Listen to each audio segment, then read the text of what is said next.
ദൈവമേ, എൻ്റെ നിലവിളി നീ കേൾക്കണമേ. എൻ്റെ പ്രാർത്ഥന നീ ശ്രദ്ധിക്കണമേ. എൻ്റെ ഹൃദയം ക്ഷീണിക്കുമ്പോൾ ഞാൻ ഭൂമിയുടെ അറ്റത്ത് നിന്ന് നിന്നെ വിളിച്ചപേക്ഷിക്കും. എനിക്ക് അത്യുന്നതമായ പാറയെങ്കിലേക്ക് എന്നെ നീ നടത്തണമേ. നീ എനിക്കൊരു സങ്കേതവും ശത്രുവിൻ്റെ നേരെ ഉറപ്പുള്ള ഗോപുരവുമായിരിക്കുന്നുവല്ലോ. ഞാൻ നിന്റെ കൂടാരത്തിൽ എന്നേക്കും വസിക്കും. നിന്റെ ചിറകിൻ മറവിൽ ഞാൻ ശരണം പ്രാപിക്കും. ദൈവമേ, നീ എൻ്റെ നേർച്ചകളെ കേട്ട് നിന്റെ നാമത്തെ ഭയപ്പെടുന്നവരുടെ അവകാശം എനിക്ക് തന്നുമിരിക്കുന്നു. നീ രാജാവിൻ്റെ ആയുസ്സിനെ ദീർഘമാക്കും.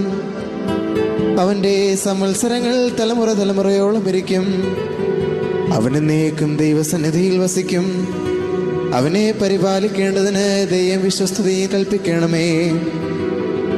അങ്ങനെ ഞാൻ തിരുനാമത്തെ എന്നേക്കും കീർത്തിക്കുകയും എൻ്റെ നേർച്ചകളെ നാൾ തോറും കഴിക്കുകയും ചെയ്യും.